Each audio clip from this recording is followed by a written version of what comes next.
Hello, everyone, and thank you for joining us today for our webinar session, Retrogression, What Does the Visa Bulletin Mean? My name is Ron Hoppe. I'm the president of Worldwide HealthStaff Solutions, and I'm very excited to be joined in our presentation today by Chris Musillo. Chris is one of the leading healthcare immigration attorneys in the United States. Chris and myself and the Worldwide HealthStaff team have a long-standing relationship, and I'm very appreciative to Chris for making the time available this morning to join us, and we'll introduce him more fully here in just a moment. As others are still logging in this morning, just a couple of housekeeping type items as we go along. In our presentation today, we are going to welcome your questions. So please type your questions into the chat feature of your webinar screen, and we will do our very best to respond to as many questions as we can today at the end of our presentation. Secondly, I can see that some of you are already just chiming in and letting us know where you're joining from. We always appreciate getting to know where our attendees are currently residing. So would very much appreciate you just taking a minute and just to, in the chat feature, just let us know where you are joining us from.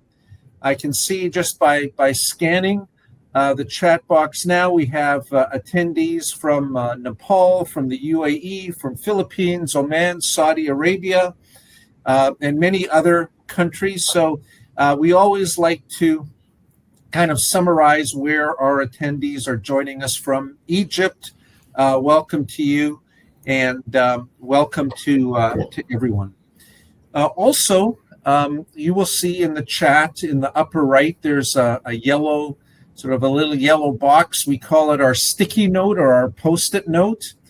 And here, if you are so inclined or you would like to actually connect with a health staff recruiter while this presentation is ongoing, there's a link there that you can click on, and we have members of our recruiting team on standby to receive your inquiry and to interact with you in real time. There's also a link where you can learn about our referral program, and we'll touch on that a little bit further as we get to and through our presentation. So with that being said, it's my great pleasure to introduce Chris Musillo.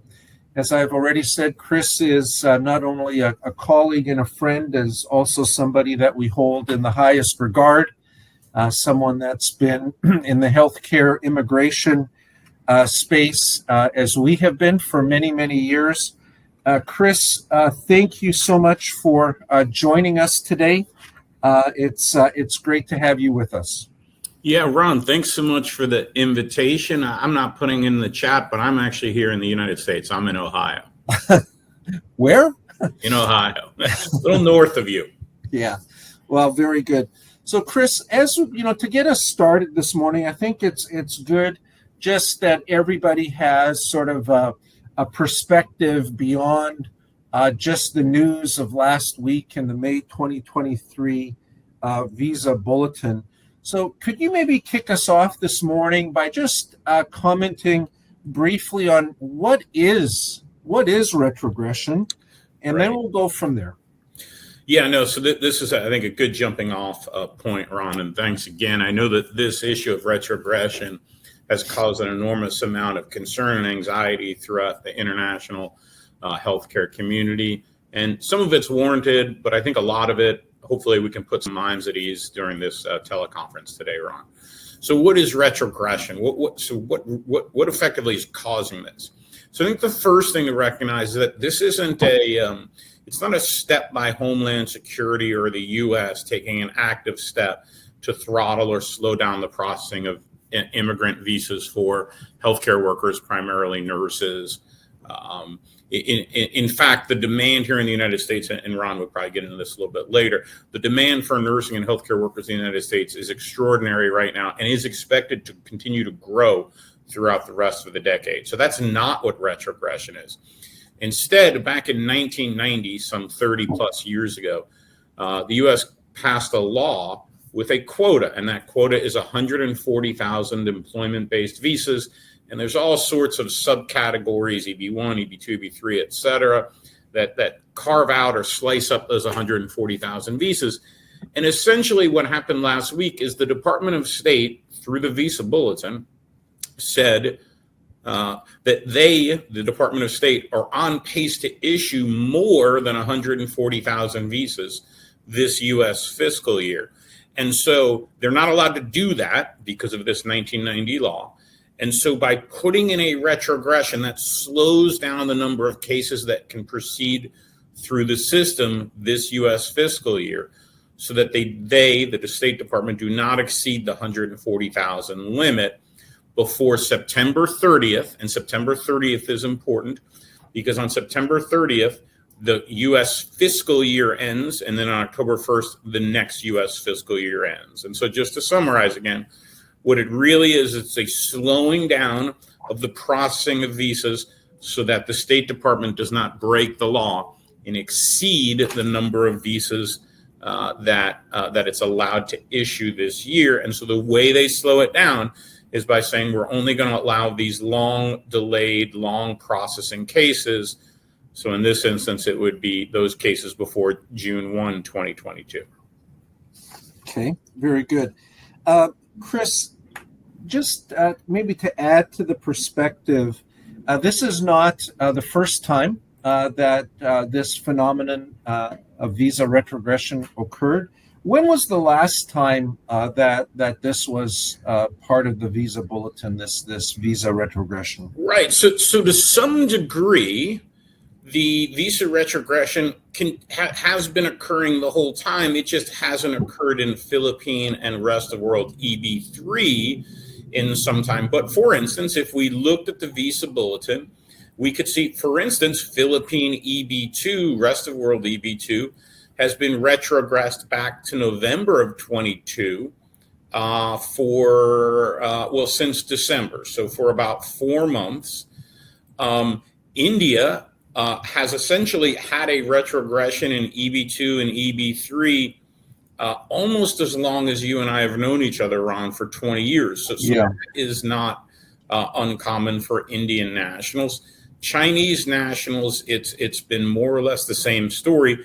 Now, we haven't seen a Philippine or rest of world EB3 retrogression since well before COVID. And that's mainly because during the COVID period, and again, we can get into this in a bit, but that's mainly because during the COVID period, there's been a slowdown of immigrant visas issued. But it's been a number of years since the Philippine EB3 has retrogressed. The last time was in September of 2020, so about 3.5 years ago. Okay, very good. And Chris, I think you've already touched on this, but let's just cover this point one more time.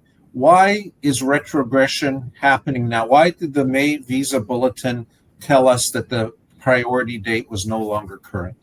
Yeah, so the priority date is no longer current because the U.S. State Department is capped at 140,000 visas for EB1, 2, 3, 4, and 5, and all the countries.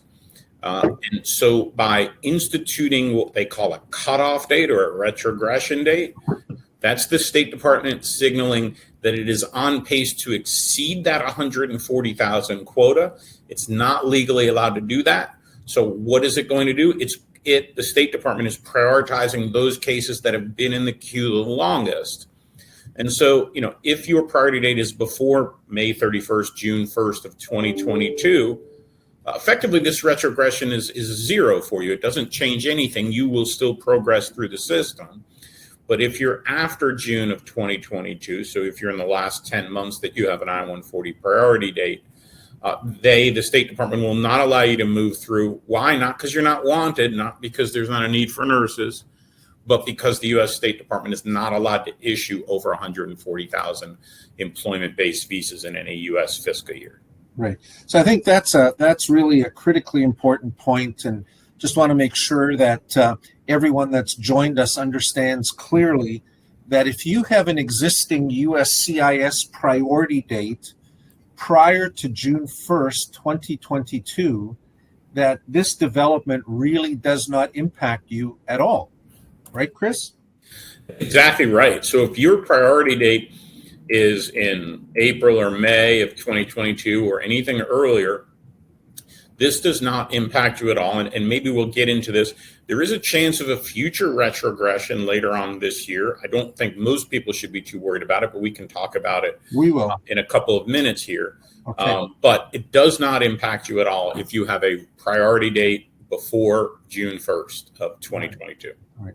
So I would just very strongly emphasize that point again, and for all of you that are viewing this presentation that do have a visa, a USCIS priority date prior to June 1st, 2022, that the current retrogression does not impact you.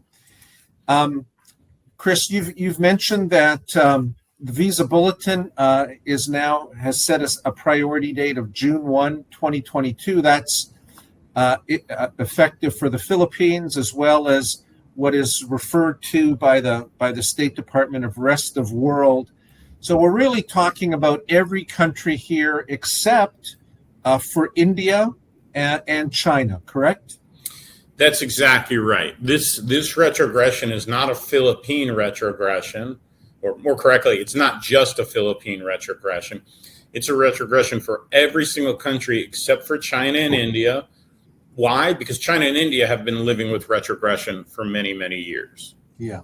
And their priority dates are backed up well before June 1st, 2022. That's right. China EB3 is April 1st of 19, so that is about 3 years worse than Philippines and the rest of the world. In India, and this is just a tragedy for Indian nationals, it's June of 2012, so that's a full 10 years longer than the Philippines and the rest of the world. Yeah. All right. Very good. So we've already touched on the fact that this retrogression is impacting virtually all countries equally. So it really doesn't matter what your nationality is, other than if you're an Indian national or a Chinese national. And just to reinforce the point that Chris has been making one more time, and that is if your priority date is June 1, 2022 or earlier, your visa application will continue through the process as usual. Now, Chris, you had alluded to the fact that this is the priority date today. There is a new Visa Bulletin that comes out each month. So maybe take a moment and share with us your thoughts on kind of what you expect to see happen or what you think could happen here in the next coming months. Sure thing. Yeah. So, the retrogression is June 1st of 2022. My sense is between now and September 30th that we are not going to see that move forward. So I would not expect for the June, July, August, or September Visa Bulletin for that June 1st, 2022 date to move to, I don't know, November of 2022 or something like that. So I expect it to stay at June of 2022, or maybe even move backwards, for argument's sake. I'm making this date up, maybe January 1st of 2022. And what that would really mean is that the State Department is getting closer and closer to that 140,000 quota. And so they need to be even more precise as to what they're using those last few visas for. And under law, they have to prioritize the oldest cases, the oldest petitions first. So again, I don't expect it to move forward. If anything, I expect it to stay the same or move backwards until the October Visa Bulletin, which should be published in mid-September, in about 4 months from now. excuse me, 5 months from now. And then the October Visa Bulletin will be very interesting to see how much the State Department moves it forward. I would expect the State Department to move it forward in the October Visa Bulletin. I don't know how fast they're going to move forward, but we will definitely all find out in October. Okay, all right. And I think you made the point, Chris, and I'll reinforce the point as well, that despite this development and this sort of modulating the rate at which visas are issued, the demand for registered nurses and many other healthcare workers in the United States has never been greater. That's what we're seeing here at HealthStaff. Chris, I know you work with many healthcare employers across the country. Can you maybe just comment on some of the feedback that you're hearing and what other employers are telling you in terms of what the need and what the demand is right across the country? Yeah, no, Ron, I alluded earlier that you and I have been working in the international nursing and healthcare space for about 20 years. And I can safely and comfortably say in that time, I have never seen the demand for overseas trained, internationally educated nurses any higher than it is today. It's the highest it's ever been. And the hospital systems that we work at and the other staffing companies and employers that we work at, every single one of them really desires the international nurse. They think that they're well educated, they're great practitioners, they're excellent nurses, and the need in the United States, the nursing shortage is expected to, it's at its highest it's ever been, Ron, and it's actually expected to get even higher the rest of this decade. And there's some fundamental reasons for that. The U.S. has a population bubble, which is to say we have a lot of people who are between about 55 and 80 years old right now. It's sometimes called that post-World War II birth baby boom generation, those folks who were born between roughly 1946 and the early 60s. That population is going to need more and more nursing help as it ages. So that's one thing. Two, the average nurse population in the United States has also been growing. And so we're going to see a lot of those nurses moving into retirement and moving into maybe not taking overtime and taking maybe part-time roles. And so you start to put those together, and that need for the foreign educated nurse has never been greater. And that's good because that means for the internationally trained nurse, he or she is probably going to have enormous career opportunities once they can get here to the United States. Yeah, I would certainly echo that, and I think you layer on top of that a number of other factors. The U.S. population is just growing in absolute numbers, and all signs point towards the need for international healthcare providers not only to remain at current levels but to increase as we go forward.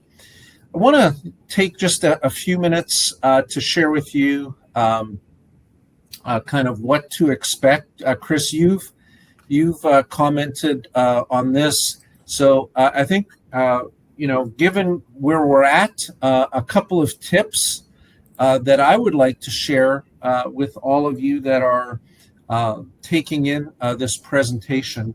And as Chris said at the outset, the Visa Bulletin, certainly the immediate response is to have many questions. It obviously creates anxiety if you have a pending application, or it adds to already existing anxiety that just comes as part of this type of major life change. But again, as has been said multiple times already today, if your priority date as of now, as of today, is June 1st, 2022 or earlier, this retrogression really doesn't impact you at all. But just a couple of quick tips. Whether your priority date is before or after June 1st, 2022, I think each of these are applicable. The first tip I would share is don't give up on your current job offer or petition. There really is no shortcut to the process.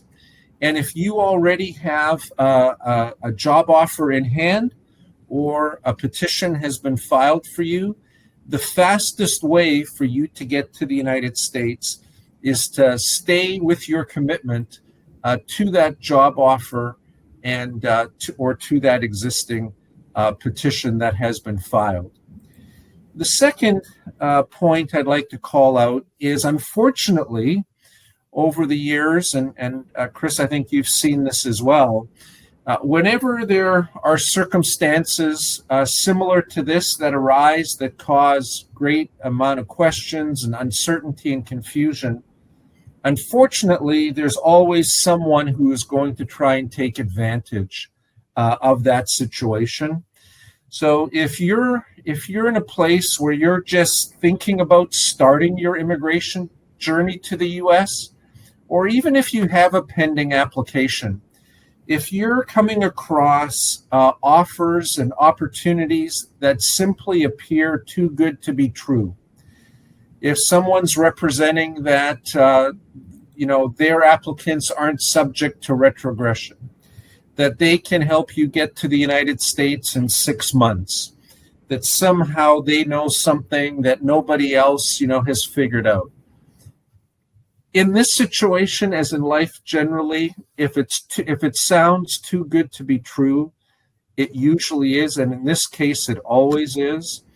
The best thing that you can do is to ensure that you are working with a recruiter that is a member of the CGF&S Alliance for Ethical Healthcare Recruitment. HealthStaff is very proud to be a member, and I know, Chris, you have a strong relationship there as well. And I think thirdly, the immigration journey is a long journey at any time. And like most journeys, occasionally there's a little bump in the road or a slight detour. And I would encourage you to see this development, if it's impacting you, as exactly that. It's a relatively small speed bump or a slight detour, but the path remains intact and the destination remains worth pursuing. So don't give up on your current job offer or petition. Please be very careful of anything that you might come across in this regard that somehow just sounds too good to be true. And ultimately, the American dream remains alive and well. And even if you're feeling discouraged in the moment, our encouragement is very much to you to not give up. Chris, any thoughts that you would add to these tips just generally? Yeah, no, I think you've hit the big ones, and I think, but I think one thing I'd like to say is that I know that this retrogression of EB3 has caused a lot of anxiety and understandable concern. What does this mean for my visa? What does this mean for my future in America? And really just confusion and misunderstanding. And I think bringing it down to its simplest terms is this, and this is important, I think, for the listeners, Ron, the viewers, which is that all this really means is that if you were expecting to come to the United States in, 9 months from when you filed your I-140 or 12 months, just tack on a few more months. So maybe instead of 9 months, it's 12 or 15 months. Instead of 12 months, maybe it's 15 or 18 months, which is frustrating because that's adding, in my example, for instance, about 6 months to the process. But it's not adding 6 years to the process. And so as you characterize it as a delay or a detour, that's true. But what it's not is it's not changing the real fundamentals, which is America still wants and needs your talents. Presumably you as the nurse still want and need to come to the United States. You've presumably partnered with a very good recruiter. I can tell you from firsthand experience that Ron's team is excellent at Worldwide, and Ron's clients are excellent. And so I think the key thing is to just change your mindset a little bit. It was going to take a year. Now it's going to take 15 months or 18 months. Your work is still the same. You still need to pass NCLEX. You still need to pass the English fluency exam. You still need to get the visa screen. All those fundamentals haven't changed. It's almost as if they just got rid of premium processing. That's almost the way to think about it. Yeah, well said, Chris. Thanks for that. Just a couple points I'd like to share before we get into our Q&A session today. And just a couple of thoughts specifically on retrogression and our firm, Worldwide HealthStaff Solutions. The first point I would make, if you're one of those that has not yet started on your U.S. immigration journey, want to very clearly let you know that our team continues our recruitment activities unabated. If you have not yet applied, we'd encourage you to do so today. We'd welcome your application. Again, in the upper right-hand corner of the chat, you'll see there's a link where you can actually connect right now, live and in real time with one of our recruiters. So please feel free to do that. So point number one that I would leave with you from our time together today is the Worldwide HealthStaff team continues to recruit as we continue to partner with our clients to meet their requirements. Our clients remain entirely committed to the international recruiting process. Retrogression, as we've been talking about this morning, currently really has no practical implication. And as Chris has shared, and as I have shared, the demand for experienced and qualified healthcare professionals has never been greater. So I would encourage you to make note of both of these points. I would just encourage you generally, whatever stage of the process that you might be in, that there is hope that your dream remains very much intact. And if we have the privilege of working with you, we will certainly do everything that we can to help make that a reality. So in summary, I think, Chris, this is kind of the takeaway we want to leave before we jump into the question and answer, and that is keep calm, carry on, and you can soon find yourself in the picture that we have here of one of our nurses that recently arrived in the United States. All right. So with that being said, CJ, I know you've been monitoring the chat for questions that have been coming in, and I know there's been a number. One that I took a note of, and Chris, I'll put this question to you here as we start. Somebody was asking about the implications of retrogression and what it might mean for them if they have children that are at risk of aging out. Any sort of general response that you would give to that person? Yeah, a couple thoughts spring to mind, Ron. And the first one I think is an extremely important one, which is this is a very serious and personal question that can really be impacted quite a bit by your situation, where you are in the process and where your kids are in the process. And so this isn't a good chat topic. It needs very narrowly tailored, specific advice for your specific situation. And so you should reach out to your recruiter, your attorney, and or your employer, and reach out soon and try and get specific answers as to what the key dates are going to be for you and your potentially under 21, potentially over 21 children. Okay, fair enough. CJ, I just got one more here, and then I'll turn it over to you. Chris, someone is asking if retrogression really is impacting just the latter part of the overall process, or whether retrogression is impacting the process overall right from the beginning. Yeah, that's an excellent question. And I think it's very hopeful for the viewers to think of the immigration part, at least from the retrogression perspective, that there's mainly two stages. There's what's called your I-140, and there is what's called your NVC stage or your consulate stage. The I-140 stage, as many of you may know, is when the law firm or the employer or both prepare a packet and file it with, it's got two components to it. It's got some information about the hospital system or the employer, and it's got a bunch of information about you, meaning that it'll have your NCLEX pass letter, it'll have evidence that you graduated from university, a few things like that. And that document, the I-140, which is usually about that thick because it's filed on paper, it gets filed with USCIS.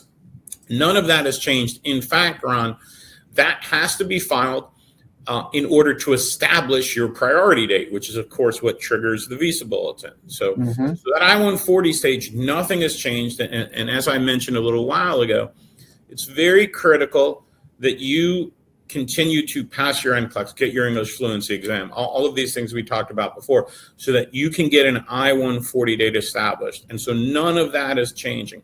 What is changing is normally, if there's no retrogression, once that I-140 is approved, the nurse moves seamlessly to the second and last stage, which is the National Visa Center, at the end of which ultimately pops out your visa appointment date and your visa interview itself. That's the part that's delayed, and that's the part that they will only allow consular appointments for folks with priority dates before June 1st, 2022. And just one minor thing, we actually do have 11 days left in this year, and so some of you may have appointments in the next week and a half or so, and you should absolutely continue through with your interview. Yeah, very good. So just to recap or reinforce what Chris said, is that retrogression really has zero impact on your ability to receive and accept the job offer, and for your petition to be filed with USCIS, and for that process to get started for you. All right, CJ, over to you. And I think we can certainly take a few more questions while we're online with everyone here at the moment. Okay, Ron, thank you. Yeah, I've seen a lot of questions about retrogression from the chat. And if you have a question, just put that on the chat and we will try to answer all of the questions. So first question that I found interesting is, do nurses living in countries like UK, Ireland, and Australia base their priority date on the Philippines or on their current country of residence? Right. So the answer there is straightforward. It comes down to your country of birth, not country of nationality, not country of residency, nothing like that. It just simply comes down to where you were born. Now, there is one little exception that will not apply to a lot of people, but it might apply to some people, which is if you marry someone and their country of birth is not your country of birth, we are actually allowed to move your case through whichever country of birth is more favorable. So, for instance, if you're an Indian national, but you've married a Philippine national, even if you're the Indian national nurse who's the primary person who's moving through the process, we're actually allowed to use your spouse's country of birth and use the more favorable priority date. Again, it doesn't happen a lot, but it can happen from time to time. That's something called cross-chargeability. But for 99% of the people on this, CJ, the answer is it's your country of birth, not your country of nationality or your country of residency. Hey, Chris, I have just a real quick follow-up on that question. So if someone, let's use the example of someone who was born in the Philippines, is a nurse, marries someone, let's say, that was born in the UK, what sort of documentation would that couple have to produce in order to be able to pursue the cross-chargeability, other than the normal documents that they'd have to provide anywhere? Yeah, so the main thing is, the good news is the documents aren't going to change really at all. So that's the good news, because what we would need from the UK spouse in your example is we'll need the marriage certificate to prove that it's a legal marriage. And then importantly, we'll need the UK birth certificate to prove that that person, the trailing spouse, was born in the United Kingdom. Therefore, we can take advantage of the cross-chargeability rule. We also, from our side, and it's something that the nurse needs to be, we usually put in an extra document or two of paperwork to call the USCIS officer's attention to the fact that we have a cross-chargeability situation, because it's a little rare and we don't want the USCIS officer to overlook it. Yeah, very good. All right, CJ, what do we got next? Okay, next question is, with this retrogression, is it advisable for new applicants to begin their process immediately or wait until the issue is resolved and apply as a premium process, like premium processing? This one's pretty easy in my viewpoint, which is unquestionably do not wait. You want to get your priority date. That is what establishes when you are going to get your visa appointment. Premium processing may or may not be a good idea, but it's a secondary or a tertiary consideration. The number one consideration is getting your I-140 priority date established. Yeah, I would strongly agree with that, Chris. I think the concept is very similar, like it is in most other things that are worthwhile in life, right? And that is, the sooner you start, the sooner you finish.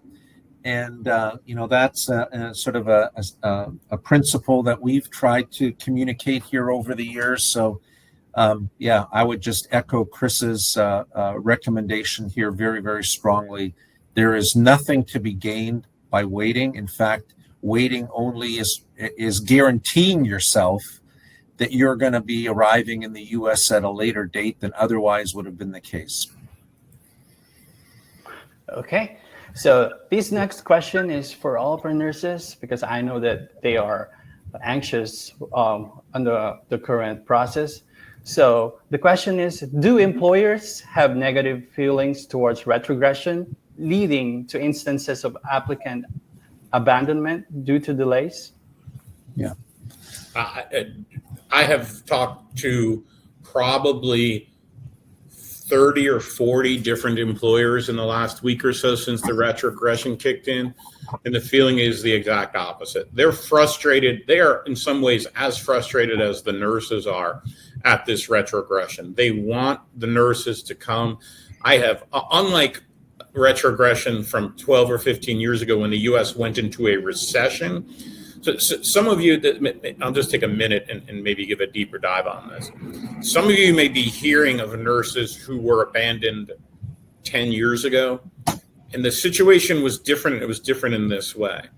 10 years ago, the U.S. unemployment rate went from about 5% to 10% very quickly, which meant that there were a lot of Americans who were unemployed, and therefore hospitals could find U.S. nurses to fill up some gaps. And the retrogression got very long back then. It was about 5 or 6 years. And so that caused U.S. hospitals and health systems, those two things, very long retrogression, high U.S. unemployment. Those two things caused hospitals to stop immigrant nurse visa processing. Not all hospitals, but a notable number of them. In this current retrogression, neither of those two things are true. The first is the retrogression is 10 months, not 5 or 6 years like it was back then, number one. Number two, the U.S. unemployment rate has never been lower in recorded economic history, going back to the 1930s. In America right now, everyone who wants a job basically has a job within reason. At 3.5%, most economists would say anything under 5% is what they call full employment. And indeed, in the nursing field, essentially the only nurses who don't have a job are nurses who don't want a job because perhaps they're staying home raising a family or they're getting older and they want to retire. But any nurse in the United States who wants a job has a job. And there are currently about 200 to 250,000 unfilled nursing petitions in the United States, meaning that if there were 200,000 international nurses who tomorrow could come in the United States, all of them would be able to find a job. And that number is expected to grow to maybe as high as 500,000 in the next 3 years because of retirement of older U.S. nurses. So all this is a long way of saying, CJ, I'm not hearing any hospitals at all, and I've talked to 30 or 40 systems who have expressed any interest in abandoning. In fact, if anything, they're continuing to to seek out nurses. So that's number one. Number two, the fundamentals are much different than they were 10 or 12 years ago, which is to say it's not a very long retrogression. And most importantly, the unemployment rate it means that they need nurses. And so for those reasons, I don't expect any drop off whatsoever. All right, Chris, thanks for that. CJ, I'm just going to pop a quick question in here. Chris, this is a question from someone who identifies themselves as being a Canadian citizen, and they are asking if this recent development of retrogression in any way impacts their ability to obtain a TN visa. Right. So good question. Yes. So the answer is it does not at all. The retrogression impacts permanent residency petitions, EB3 petitions, which we call immigrant visas. Non-immigrant visas, the most common one would be TN Canadian nurses, the occasional H-1B nurse, which isn't very common, but we do see some out there. Those are not impacted in the slightest bit. They essentially have nothing to do with this retrogression. There is no retrogression for TN Canadians, and again, some of these other categories. Students coming in the United States are not impacted by this. The occasional J1 trainee, like I said, H1B, none of those are impacted by this retrogression. Okay. All right. Very good. So good news, if you're a Canadian citizen, the TN visa option is wide open, and something that our team is also able to support you with. All right, CJ, let's take maybe two more questions, and then we'll wrap things up here just in respect of everyone's time. Okay, Ron. Here's our next question. So, does retrogression affect the filing of I-140 with USCIS not accepting applications until the issue is resolved? Yes, the answer here is no. In fact, if anything, this is an inducement for you, the nurse, to make sure that you're meeting your standards for the I-140, which is primarily that you've passed the NCLEX exam. So the answer is no. You absolutely need to get your I-140 filed. The I-140 filing establishes your priority date, which is what determines when your retrogression is going to end, your personal retrogression. Okay. And as a follow-up question for that one, so do you still file the I-140 application under premium processing, even though we are experiencing retrogression? Yeah, I mean, that's probably a decision to make between you, your recruiter, and your employer. The urgency to file premium processing may or may not be there. It's an issue for you, your employer, to say. One thing to keep in mind is even if your I-140 is filed without premium processing, an employer always has the right to upgrade it. So what some employers may do, and this is probably a week 2 consideration. Week 1 is trying to get the information out to all of the nurses and the other people, stakeholders in this immigration healthcare system. But in terms of premium processing, I think what a lot of employers may do is they may file non-premium processing as a cost savings because it won't really mean any longer time till you get your visa approved. But if the circumstances change, it's very easy for the employer to upgrade the case and then have it go under the premium processing program. But again, the conversations I've been having haven't reached that level of specificity yet. Right now, it's more of the macro sense as to how employers are going to best manage this situation. Yeah. And I would just add to Chris's comment that at the current time, we here at HealthStaff are continuing to use the premium processing option. As Chris said, that's something that is going to be evaluated, and we'll look forward to even what the Visa Bulletins may tell us here in the coming months, and we'll proceed in the most expeditious manner possible. CJ, let's take one more question, and then we'll let Chris share any closing thoughts. And just as we do that, I will remind everyone that has joined us live today to be on the lookout for an email in about 24 hours from now. You will receive a recording of the presentation today.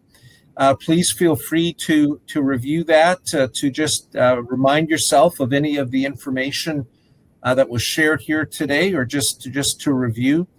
Also, please feel free to share that email and that link with any of your healthcare friends or colleagues that you think may also have an interest in this topic, or who may benefit from the information that we've been able to share here today.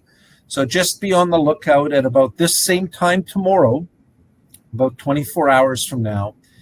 You'll be getting an email with a link to the recording of this presentation. So CJ, one more question, please. Okay, so here's our last question. If my OPT starts next month and I was going to have an adjustment of my status to an EB3, will I have to return home if the processing will now take longer than 12 months? Yeah, so this is when you definitely want to talk to your lawyer, because there's facts that haven't been mentioned in the question. For instance, what is your I-140 priority date? Are you able to file an I-140, I-45 before May 1st? So again, this is a very precise question. It's really probably not for the general audience. So you absolutely want to make sure you're talking to your employer, recruiter, and your attorney ASAP, because you may want to make sure that this is filed before the end of the month. But again, it's hard for me to do anything other than generalize, because I would need additional facts based on the question. So Chris, if somebody's just heading in, like we're coming up to May here now, right? It's a big graduation time of year. Right. So we expect to see sort of an increased number of individuals that are just heading into OPT. So let's say for someone that's graduating in May and they're expecting their OPT work authorization to come through, let's say in June, if they're really, working closely with their student advisor. So in that situation, given where we're currently at, what would the path forward for that individual look like? Yeah, so if you're graduating in May, in my mind, in the short run, you have to do the same thing that you would do even if retrogression didn't exist, which is you have to pass the NCLEX exam. If you don't pass the NCLEX exam, you have no options. So that's the first thing, is pass the NCLEX exam. Second, you need to talk to an attorney who's familiar with this process, because what they want to do for you is get an I-140 filed as quickly as possible to establish a priority date. Now, there's some nuance to the way your I-140 is going to want to be filed, whether it's filed as a consular or an adjustment of status, and can that situation change down the road? So it's a very precise question. I think the number one thing you want to do is you want to talk to probably an attorney who's got experience navigating this, because there's a very precise way to strategize around this to give you the best opportunity that when your OPT expires next summer, that you're able to, between now and then, hopefully file an adjustment of status. Mm-hmm. And in terms of will you have to go home, that's a question to be addressed 6 or 9 months from now after your 1 year of OPT. It's not a question in April. In April, you have one concern, which is if you don't pass NCLEX, you have no options and you will have to go home. Okay. Chris, thanks for that. CJ, also thanks for monitoring our questions. I know that we haven't been able to get to all of them. Some of them are very, very case specific, and as Chris said, we're unable to respond to those types of questions in this format. But again, if you're currently working with the HealthStaff team, we're here to help and support you. And if you've joined us today and you're currently working with another organization, we appreciate your interest, and we would encourage you to continue to work closely with whichever organization has got you started on your immigration path to the U.S. Chris, just before we wrap up our time today, just real quick, any closing thoughts, any sort of last words that you would share with our attendees on our webinar today? Yeah, no, I do have one thing. I'm glad you're giving me the opportunity, and thanks to you, Ron, for inviting me on this, and CJ and Tracy for putting this together. Thank you. I think here's the big takeaway for rest of world and Philippine nurses. Number one, this one's different than maybe the retrogression that your older cousins and older brothers and sisters went through 10 years ago. So we don't expect, or I don't expect, any employers withdrawing or abandoning these petitions. In fact, quite the opposite. My initial impression after about a week here is that employers are even more excited in maintaining the relationships and continuing the process. And number two, control what you can control, and what you can control is getting your NCLEX passed so that you can get an I-140 date established, and then getting your English fluency done so that you can get a visa screen. Those things have not changed at all. And what would be really disappointing is you wait up this retrogression, but you didn't get your English fluency done. And now all of a sudden you're eligible to come to America, but you didn't get your English fluency done. Therefore, you didn't get your visa screen. Therefore, you can't go to your visa appointment. Or somehow thinking not taking the NCLEX makes any sense at all. In fact, if anything, it's stronger today than ever before to get that NCLEX passed and to take the exam. And so really the only thing this retrogression does is it just changes your mindset in one way, which is if you had hoped to come to the United States in, again, for instance, 12 months, now it's maybe going to be 18 months, which is disappointing. And I'm sure everyone's frustrated, but it's going to be 18 months. It's not going to be 18 years. And so just change your mindset a little, monitor the Visa Bulletin. We can refine that. Again, that 18 months may even grow to 24 months, but it's not going to grow to 60 months or anything like that.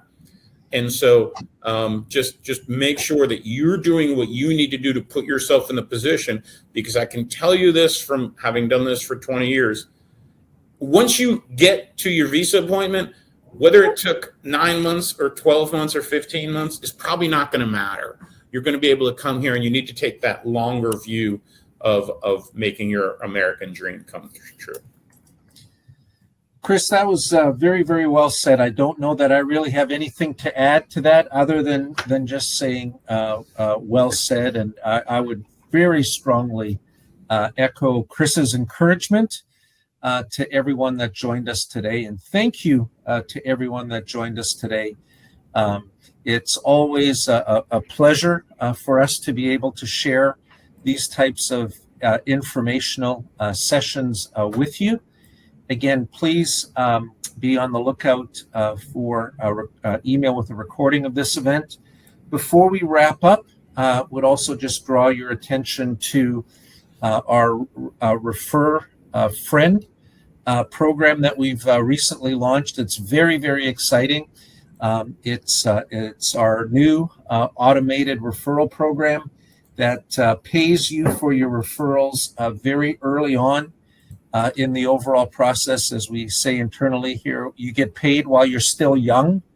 You don't have to wait for a year or 2 years or 3 years or whatever the case may be. So take a moment, check that out as well. That may be something that you can benefit from. And I'll wrap us up today by just saying thank you to Chris. I know, Chris, you're extremely busy these days, dealing with not only these types of questions, but just the work that you and your team do from day to day. So let me just express my profound appreciation for you joining us today.